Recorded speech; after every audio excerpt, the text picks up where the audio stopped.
Hello friends, स्वागत है आपका अपने चैनल स्टडी प्लस वन में। दोस्तों आज हम बात करेंगे एवरेज या औसत के क्वेश्चन नंबर 16 के बारे में। दोस्तों क्वेश्चन नंबर 16 में क्या दिया हुआ है कि ए व बी की मासिक आय 14,000 है। क्वेश्चन नंबर 16 कि ए तथा बी की मासिक आय क्या दे रखी है हमें? मासिक आय दे रखी है हमें 14,000। ए तथा बी की मासिक आय दे रखी 14,000। सेकंड बात कर रहा है बी तथा सी की, बी तथा सी की मासिक आय कितनी दे रखी है? 15,600। और ए तथा सी की मासिक आय दी है 14,400। तो दोस्तों क्वेश्चन में पूछा क्या है? बी की मासिक आय बताए। क्वेश्चन क्या पूछ रहा है हमें? बी की मासिक आय पूछ रहा है कि ए तथा बी की जो मासिक आय दी है वो दे रखी है हमें 14,000। बी तथा सी की मासिक आय दे रखी है 15,600 तथा ए तथा सी की मासिक आय दे रखी है हमें 14,400। तो दोस्तों करते कैसे हैं? तो बढ़ते हैं हम क्वेश्चन की ओर। तो दोस्तों हमें जब भी पूछे बी की मासिक आय पूछा, तो दोस्तों इन तीनों समीकरणों में देखना हमें कि कौन सा समीकरण है जिसमें भी उपस्थित नहीं है। फर्स्ट में बी है, सेकंड में बी है, लेकिन थर्ड में क्या है? बी नहीं है। अगर हम समीकरण 1 और समीकरण 2 को जोड़कर समीकरण 3 को घटा दे तो हमें बी की मासिक आय प्राप्त हो जाएगी। तो समीकरण 1 प्लस 2 में से क्या घटाने पर? समीकरण 3 को घटाने पर। तो 14,000 प्लस 15,600 0,0,692 29,600 में से क्या घटाना हमें? 14,400 0,0,2 9 में से 4 गए तो 5 और 1 तो 15,200। ये क्या होगी? बी की मासिक आय। दोबारा समझे दोस्तों, क्वेश्चन में जो चीज दी हुई है वो के वही हम लिखते। क्वेश्चन में दिया हुआ है ए प्लस बी की मासिक आय 14,000 है तथा बी तथा सी की मासिक आय 15,600 तथा ए व सी की मासिक आय 14,400 है। तो हमें क्या पूछा? बी की मासिक आय पूछिए। तो दोस्तों बी की जब मासिक आय पूछी हो तो क्वेश्चन में जो 3 समीकरण है उनमें देखते हैं कौन से समीकरण में भी नहीं दिया गया। तो समीकरण 3 में भी उपस्थित नहीं है। अगर हम समीकरण 1 व 2 को जोड़कर इसमें से 3 को घटा दें तो हमें क्या हो जाएगी? बी की मासिक आय प्राप्त हो जाएगी। समीकरण 1 व 2 को प्लस करने पर 29,600 और 29,600 में से समीकरण 3 को घटाने पर क्या आ गया? 15,200। क्वेश्चन नंबर 17 क्या दिया हुआ है? क्वेश्चन 17 कि एक समूह में विद्यार्थियों का औसत अंक 63 है। एक कोई विद्यार्थियों का समूह है, उसका औसत अंक कितना दे रखा? 63 है। इनमें से 3 के प्राप्तांक दे रखे 78, 69 और 48। तो शेष 6 विद्यार्थियों के औसत अंक कितने होंगे? तो दोस्तों पहले तो देखो हमें कितने दे रखे? तो विद्यार्थियों का समूह दे रखा हमें, विद्यार्थियों का समूह। दोस्तों टोटल विद्यार्थी कितने हैं इसमें? 9, क्योंकि 3 विद्यार्थियों की हमें औसत आय दे रखी है और कितने की पूछा? शेष 6 की। तो विद्यार्थियों के समूह में जो विद्यार्थी, टोटल विद्यार्थी कितने हैं? 9। और 9 विद्यार्थियों की जो औसत आय दे रखी है वो दे रखी है हमें 63। तो कुल अंक कितने हो गए? कुल अंक 9 को किससे गुणा करना है? 63 से। 9 तिया 27, 9 छिक्की 54 और 55 56, 567। 9 विद्यार्थियों या कुल विद्यार्थियों के अंक कितने प्राप्त हुए? 567। क्या कह रहा है इसमें से? 3 विद्यार्थियों के प्राप्तांक, 3 विद्यार्थियों के प्राप्तांक दे रखे हैं। विद्यार्थियों के प्राप्तांक, 3 विद्यार्थियों के प्राप्तांक कितने कितने दे रखे हैं हमें? 78, 69 और 48 हैं। तो शेष 6 विद्यार्थियों के क्या पूछा हमें? औसत अंक पूछे। शेष 6 विद्यार्थियों क्या पूछा हमें? औसत अंक। तो 3 विद्यार्थियों के जो कुल प्राप्त अंक है, कुल अंक 3 विद्यार्थियों के कुल अंक कितने हो गए 78 प्लस 69 प्लस 48 ऐड करा 8 9 17 17 और 8 25 6 12 12 7 19 195। 3 विद्यार्थियों को जो प्राप्तांक है वो कितने हो गए 195। हमें पूछा क्या है कि शेष 6 विद्यार्थियों के औसत पूछा है। शेष 6 विद्यार्थियों क्या पूछा औसत। दोस्तों कुल है हमारे पास विद्यार्थी 9, उनमें से 3 का प्राप्तांक हमें दे रखा है, तो कुल में से हम 3 का घटा देते हैं प्राप्तांक। कुल प्राप्तांक में से 3 का प्राप्तांक घटा दिए, 3 का प्राप्तांक घटा दिए तो 9 में से 3 का घटाए तो कितने का बचा हमें 6 का। औसत कितने का पूछ रहा है हमें 6 का। तो 576 में से 195 घटता है, 7 में से 5 घटाए 2, 6 में से 9 नहीं जाता, 16 में से 9 घटाए 7, 5 में से 2 घटाए 3 में भाग दिया 6 का, 6 का 9 का 36, 1 6 दूनी 12। आंसर क्या आ गया 62। तो जो 6 विद्यार्थियों को औसत प्राप्तांक है वो कितना आ गया हमारे पास 62। अब बात करते हैं हम अपने क्वेश्चन नंबर 18 की।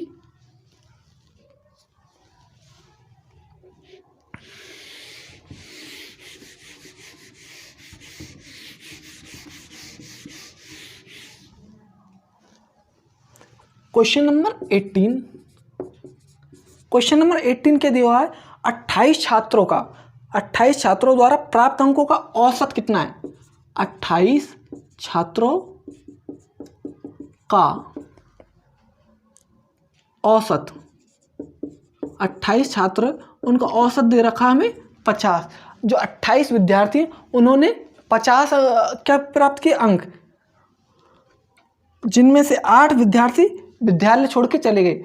8 विद्यार्थी क्या स्कूल छोड़कर चले गए, तो शेष विद्यार्थियों के औसत में 5% की वृद्धि हो जाती है। अगर 8 विद्यार्थी विद्यालय छोड़ के चले गए तो शेष कितना बचा हमारे पास, शेष बचा 28 में से 8 विद्यार्थी चले गए तो शेष कितना बचा हमारे पास 20 विद्यार्थी। तो 20 जो छात्र है, 20 छात्रों का औसत में क्या हो जाती है, 20 छात्रों के औसत में 5% की क्या होगी वृद्धि हो गई। 20 जो छात्र है उसके औसत में कितने प्रतिशत की वृद्धि होगी 5% की। तो पहले औसत था हमारे पास 50, अब कितना हो गया 55%।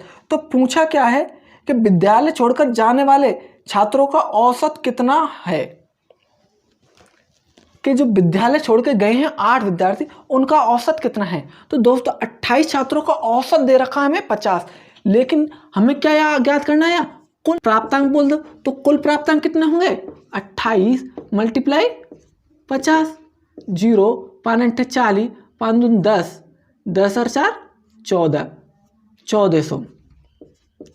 तो 28 छात्रों ने कुल प्राप्तांक कितने प्राप्त किए 1400, और शेष 20 विद्यार्थियों ने 5% की वृद्धि कर दी तो 55%। तो कुल प्राप्तांक कितने प्राप्त किए 20 ने, 20 मल्टीप्लाई 55, 0 55 दूनी 110 1100। दोस्तों 28 छात्रों को कुल प्राप्तांक है 1400 और 20 छात्रों को कुल प्राप्तांक कितना है 1100। हमें क्या पूछा है कि जो इस विद्यालय छोड़कर चले गए उन छात्रों का क्या पूछा औसत। तो 8 विद्यार्थी क्या विद्यालय छोड़कर चले गए, तो 8 विद्यार्थियों का औसत, 8 विद्यार्थियों का क्या ज्ञात करना है औसत। अगर हम कुल में से 20 विद्यार्थियों को क्या कर देते हैं औसत घटा देते हैं। 1400 में से कितना घटाया हम 1100, और औसत कितने का निकालना हमें, छोड़कर गए विद्यार्थी 8, तो 300, 14 में से 1100 गए तो 300 बटे 8, 8 का भाग 30 में दिया, 8 तिया 24, 6 बचे, 8 7 56, 4 8 5 40, 37.5। तो 8 विद्यार्थियों को जो औसत प्राप्त हुआ है, या छोड़कर गए विद्यार्थियों को औसत प्राप्त कितना हुआ है, 37.5। ये क्या होगा क्वेश्चन नंबर 18 का आंसर। अब बात करते हैं क्वेश्चन नंबर 19 की।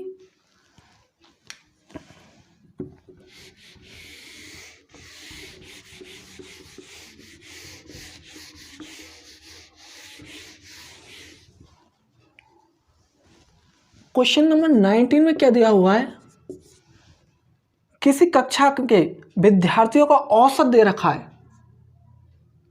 औसत कितना दे रखा है विद्यार्थियों का, 68। किसी कक्षा के विद्यार्थियों का औसत प्राप्तांक है 68। इनमें से लड़कियों का, गर्ल्स का दे रखा है, गर्ल्स का प्राप्तांक दे रखा हमें 80 तथा लड़कों का प्राप्तांक दे रखा हमें 60। तो कक्षा में कितने प्रतिशत विद्यार्थी लड़के हैं। क्वेश्चन क्या पूछा कि एक कक्षा में कुल विद्यार्थियों का औसत प्राप्तांक है 68, जिनमें से गर्ल्स का प्राप्तांक 80 और बॉयज का प्राप्तांक कितना है 60। तो कुल विद्यार्थियों में क्या लड़कों की संख्या पूछी है, हमें पूछा क्या है, बॉयज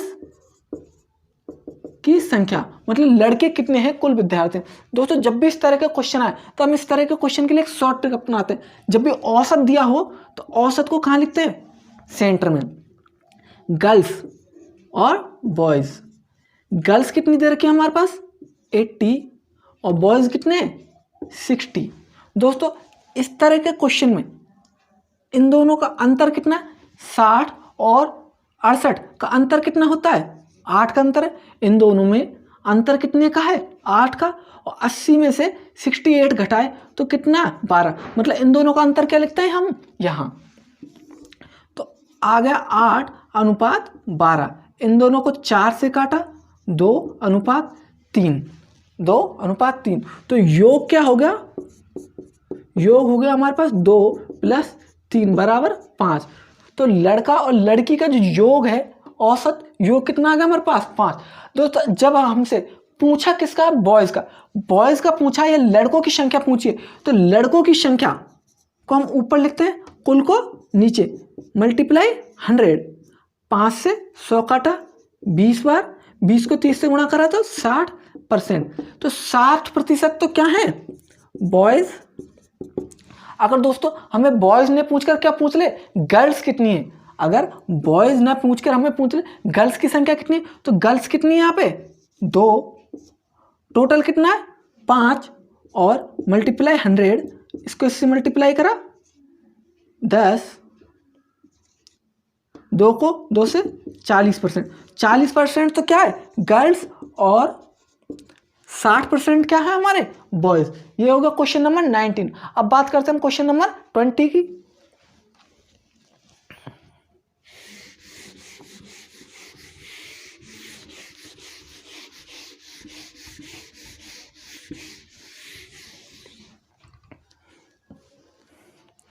क्वेश्चन नंबर 20 क्या दिया हुआ है, 4 धनात्मक पूर्णांकों का औसत 72.5 है। 4 धनात्मक पूर्णांक दे रखे हैं, उनका औसत दे रखा है 72.5। 4 धनात्मक पूर्णांक है, उनका औसत है हमारे पास 72.5। यदि इनमें से सबसे बड़ा पूर्णांक 117 हो, सबसे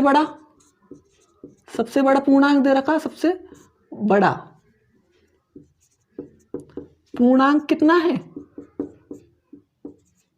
117, तथा सबसे छोटा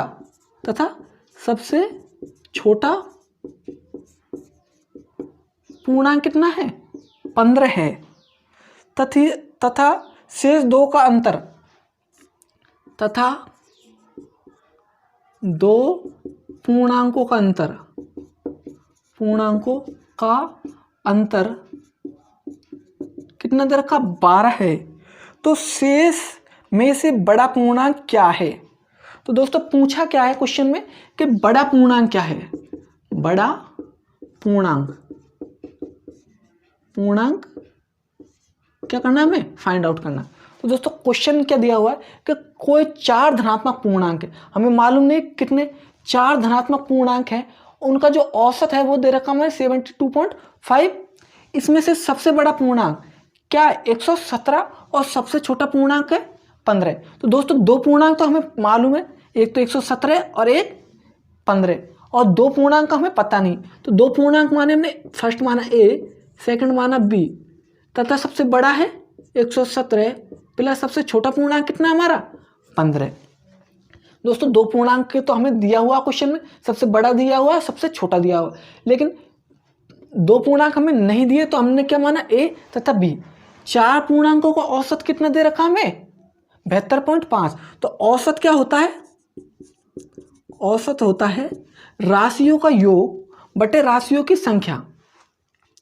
ए प्लस बी प्लस इन दोनों को ऐड किया 117 प्लस 15 तो हो गया 132 बराबर 72.5। दोस्तों राशियों का योग बटे राशियों की संख्या।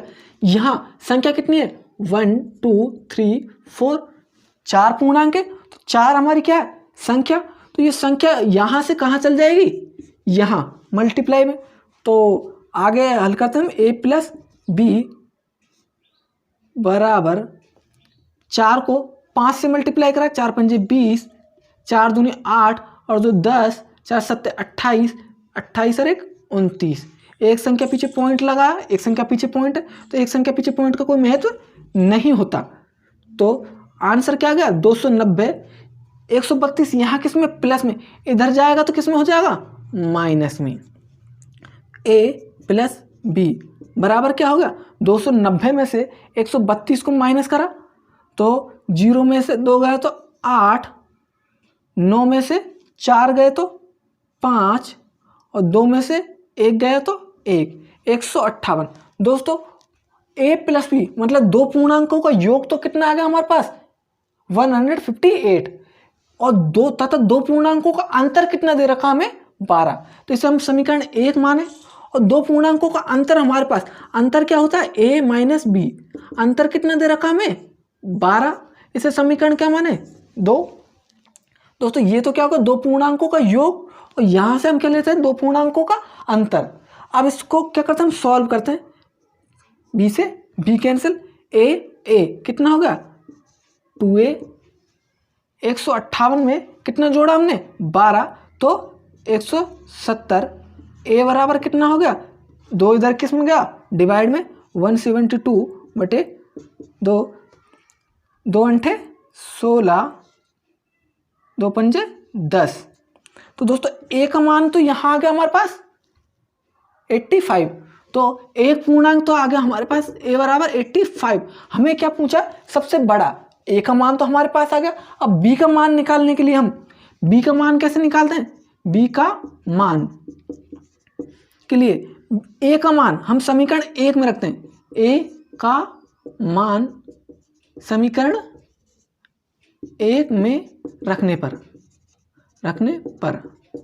समीकरण 1 में a का मान रखा हमने, a कितना हमारे पास 85, तो b बराबर 85 इधर गया तो 158 माइनस 85, तो b बराबर 8 में से 5 गया तो 3, 15 में से 8 गए तो 7, 73। तो दोस्तों a का मान था 85 और b का मान क्या है 73। हमें क्या पूछा सबसे बड़ा पूर्णांक, तो बड़ा पूर्णांक क्या आ गया हमारे पास 85। तो ये क्या होगा हमारे क्वेश्चन का आंसर, ये होगा क्वेश्चन नंबर 20 का आंसर। स्क्रीनशॉट लेना चाहे तो ले सकते हैं। अब बात करते हैं हम क्वेश्चन नंबर 21 की।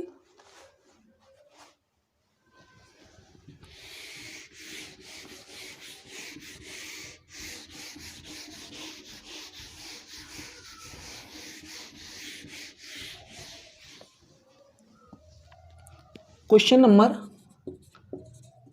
21 क्या दिया हुआ है, यदि ए व बी का औसत, ए तथा बी का औसत क्या दिया हुआ है क्वेश्चन में, ए तथा बी का औसत A N plus 1 plus B N plus 1 बटे ए की घात एन प्लस बी की घात एन हो तो एन का मान क्या करना हमें ज्ञात करना है।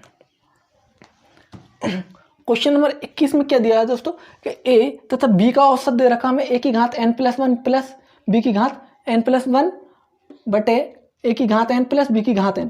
तो n का मान हमें क्या करना है, फाइंड आउट करना है। तो दोस्तों माना a और b का औसत क्या होता है, a और b का औसत हुआ, a तथा b का औसत क्या होगा, राशियों का योग बटे राशियों की संख्या कितनी है 1 2। तो a तथा b का जो औसत होगा वो क्या होगा, a प्लस b बटे 2 बराबर क्या दे रखा हमें औसत, a की घात n प्लस 1 प्लस b की घात n प्लस 1 बटे a की घात n प्लस b की घात n। दोस्तों अगर हम n बराबर यहाँ 0 माने, दोस्तों अगर n का मान हम 0 रखते हैं तो a की घात 0 प्लस 1 1 प्लस b की घात 0 प्लस 1 तो 1, a की घात 0 कितना होगा 1 प्लस b की घात 0 कितना होता है 1। तो a प्लस b बराबर 1 प्लस 1 2। तो a प्लस b बटे 2 बराबर a प्लस b बटे 2, ये क्या हो गया औसत। तो दोस्तों n बराबर क्या आ जाएगा हमारा, 0 रखने पर क्या हो जाएगा इसका आंसर, a प्लस बी, इसका क्या हो जाएगा औसत। तो n का मान क्या आ जाएगा 0। दोबारा समझो दोस्तों, किसी भी संख्या की घात अगर 0 हो, जैसे किसी भी संख्या की घात 0 हो तो उसका मान हमेशा 1 रहता है। यहाँ n बराबर a की घात 0 है, a की घात 0 है तो उसका मान हम 1 रखते हैं। तो n का मान क्या आ गया हमारे पास 0। ये हो गया क्वेश्चन नंबर 21 का आंसर। अब बात करते हैं क्वेश्चन नंबर 22 की।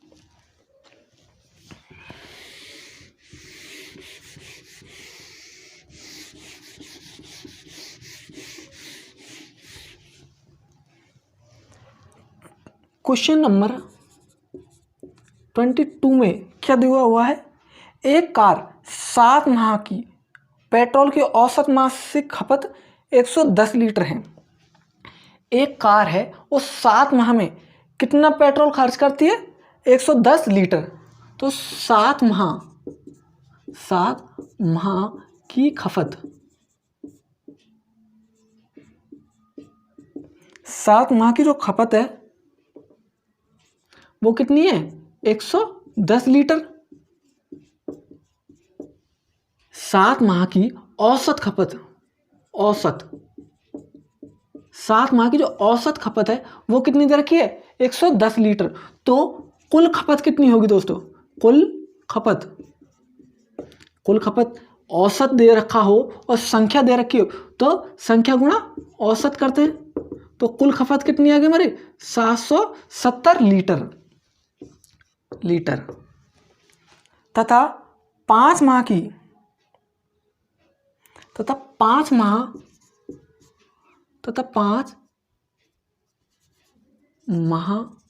की औसत खपत,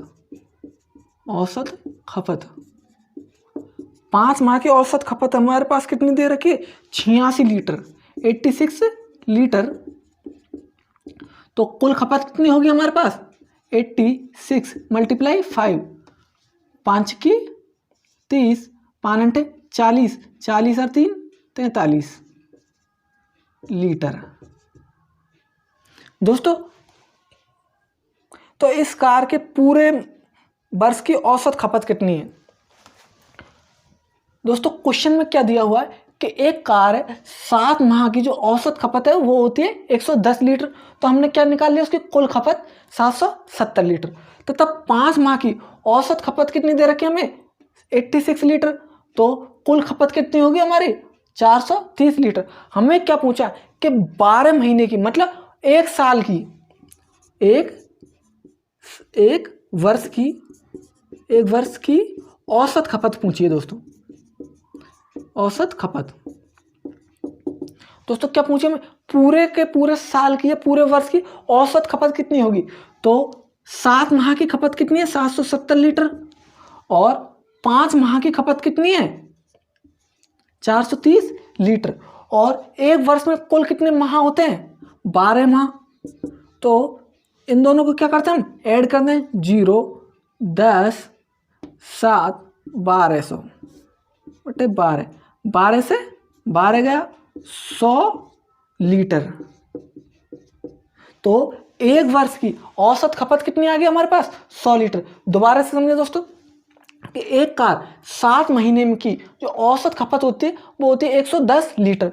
तो इसकी कुल खपत होगी, कुल या योग करते हैं हम तो राशियों की संख्या गुणा औसत, तो कुल खपत कितनी होगी 770 लीटर। तो तब 5 माह की औसत खपत 86 लीटर है, तो कुल खपत कितनी होगी 430 लीटर। पूछा क्या पूरे वर्ष की औसत खपत, पूरे वर्ष में माह कितने होते हैं 12, तो औसत कितने का निकालना हमें 12 का। 7 माह की खपत हमें दे रखी है और 5 माह की खपत दे रखी है, तो इन दोनों को ऐड करके किसका भाग दे देंगे पूरे साल का, मतलब 12 महीनों का। तो कुल औसत खपत कितनी आएगी 100 लीटर। एक वर्ष की औसत खपत कितनी आ गई 100 लीटर। ये हो गया क्वेश्चन नंबर 22। अब बात करते हैं क्वेश्चन नंबर 23 की।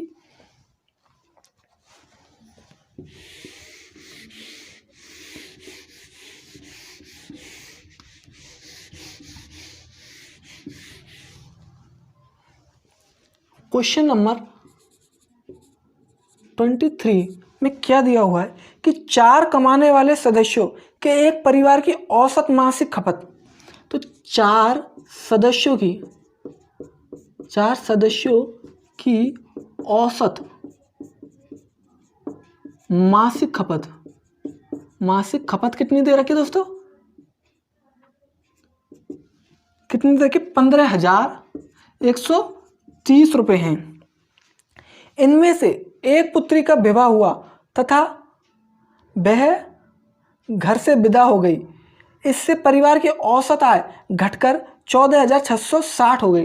तो दोस्तों 4 सदस्यों की जो मासिक खपत थी वो तो थी 15,130, लेकिन पुत्री का विवाह हो जाने के पास वो ससुराल चली गई, तो अब सदस्यों की संख्या कितनी रह गई 3 सदस्यों की संख्या, तो 3 सदस्यों की औसत मासिक खपत कितनी रह गई 14,660 रुपये। तो विवाहित पुत्री की मासिक आय कितनी है दोस्तों, क्वेश्चन दिया हुआ है कि एक परिवार में 4 सदस्य महीने की कितना खपत करते हैं, मतलब कितने रुपए खर्च करते हैं 15,130, लेकिन उनमें से पुत्री का विवाह हो गया और वह अपने ससुराल चली गई, तो अब सदस्यों की मासिक खपत वो बची 14,660। तो सदस्य कितने बचे हमारे पास 3 सदस्य। पूछा क्या है कि जो लड़की है उसकी मासिक खपत कितनी थी, तो दोस्तों 4 सदस्यों की जो मासिक खपत थी वो तो थी 15,130, तो कुल खपत कितनी होगी 4 सदस्यों की कुल खपत। जब भी कुल पूछे या योग पूछे तो राशियों की संख्या गुणा औसत करते हैं, तो राशियों की संख्या को किससे गुणा कर देंगे औसत से। 0 4 तिया 12, 4 एकम 4 5, 4 पंजे 20, 4 एकम 4 और 2 6।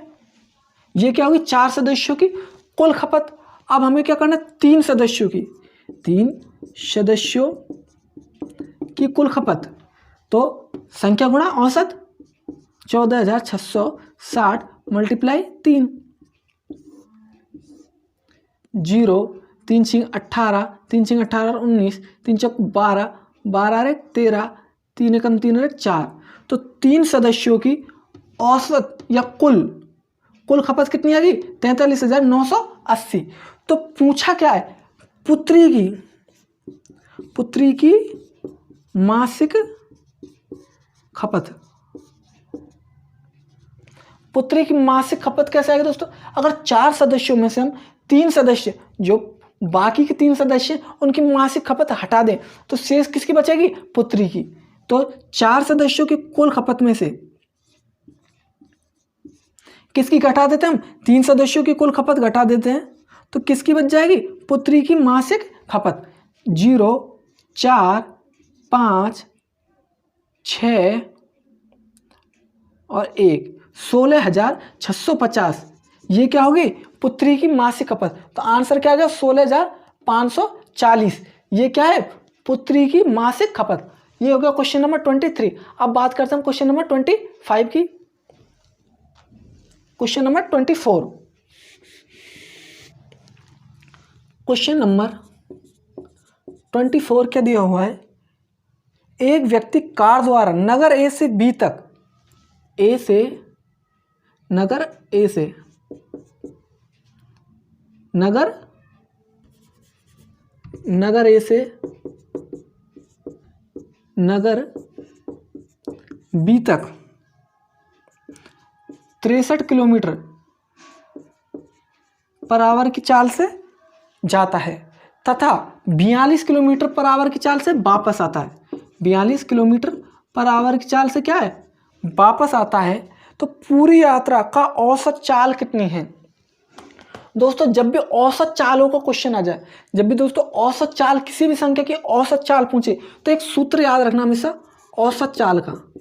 औसत चाल बराबर क्या होता है, 2 गुणा x by upon x plus y. First चाल सेकंड चाल, फर्स्ट प्लस सेकंड। तो दोस्तों यह एक्स कितना दे रखा हमें 63 और बाई कितना दे रखा है 42। तो सूत्र में मान रखते हैं 2 मल्टीप्लाई 63 मल्टीप्लाई 42 अपॉन 63 प्लस 42। इसको क्या करते हैं डिवाइड, 6 2 3 6 तो चिक्की 12 इंटू 42 अपॉन 5 10। इन दोनों को क्या करते हैं हम यहाँ पे मल्टीप्लाई कर लेते हैं। 42 2 छिंग 2 दून 4 1 5 2 एकम 2 4 चिक्की 24 4 दून 8 और 2 10 4 एकम 4 5 6 5 2 9 2 5 5292। तो 5292 बटे 105। दोस्तों 105 का भाग देते हैं हम इसमें, तो यहाँ दे लेते हैं 92 में किसका भाग देते हैं हम 105 का। 105 को 5 से मल्टीप्लाई करा, 5 25 5 एकम 5 बचे कितने शेष 4। यहाँ से क्या उतारा 2, इसमें भाग नहीं जाता तो यहाँ उतारा 0, यहाँ बढ़ा 0 तो पॉइंट लगाया, पॉइंट लगा। अब 105 को हम किससे मल्टीप्लाई करते हैं 4 से, तो 105 4 पंजे 20 4 एकम 4, ये क्या होगा आंसर। तो 50.4 ये क्या आ गया हमारा औसत चाल।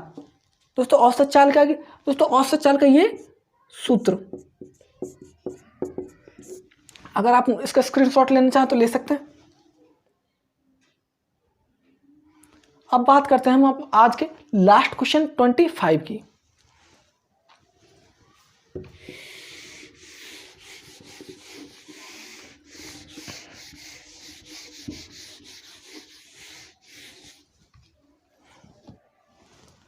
क्वेश्चन नंबर 25 क्या दिया हुआ है कि 50 संख्याओं का औसत 36 ज्ञात किया गया। 50 संख्याओं का औसत, 50 संख्याओं का औसत कितना है 36। बाद में पता चला कि एक संख्या 48 के स्थान पर 23 ले ली गई, मतलब 48 के स्थान पर 23 ले ली गई। तो पूछा क्या है, शुद्ध औसत पूछा हमसे, शुद्ध औसत क्या करना हमें ज्ञात करना है। दोस्तों क्वेश्चन क्या कह रहा है कि 50 संख्याओं का औसत हमने ज्ञात किया, वो आया हमारे पास 36, लेकिन हम पे क्या गलती से 48 के स्थान पर 23 ले ली गई। 48 के स्थान पर कौन सी संख्या ले ली गई 23 ले ली गई। तो हमें शुद्ध औसत ज्ञात करना है।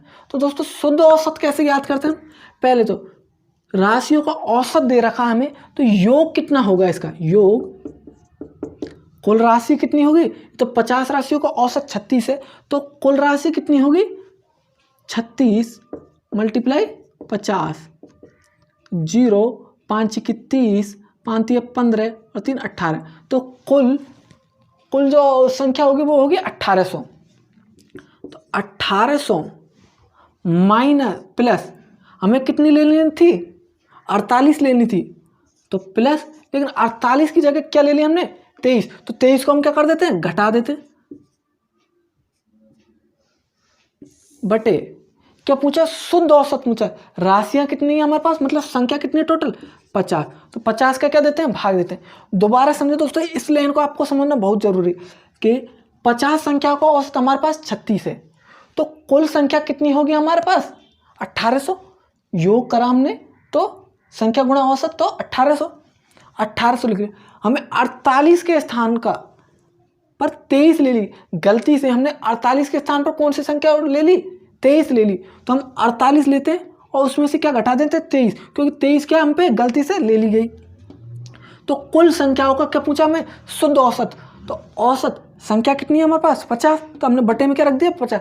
जब भी किसी भी संख्या का औसत पूछे तो वो उस संख्या को हमेशा किस में रखते हैं हम बटे में। तो अब इसको क्या करते हैं हम सॉल्व करते हैं, 1800 प्लस 48 में से 23 को हमने क्या करते हैं घटाते हैं, तो 48 में से 23 घटाए तो 25 बटे 50,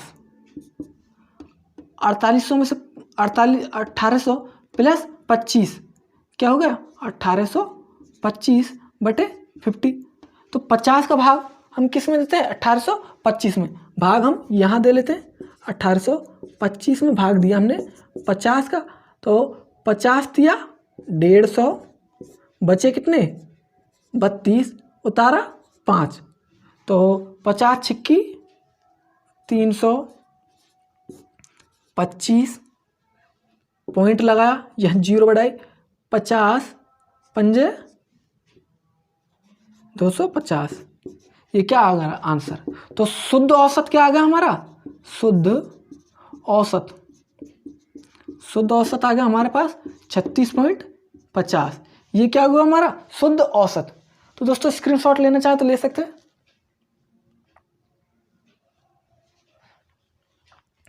तो दोस्तों आपको ये क्लास कैसी लगी, अगर आपको क्लास पसंद आए तो इसे लाइक करें तथा अधिक से अधिक अपने दोस्तों में शेयर करें तथा कमेंट करें, तथा जिस भाई ने अभी तक हमारा चैनल सब्सक्राइब नहीं किया वो लाल बटन को दबाकर सब्सक्राइब कर ले तथा बेल आइकन को प्रेस कर ले। नेक्स्ट बात करते हैं हम नेक्स्ट क्लास में।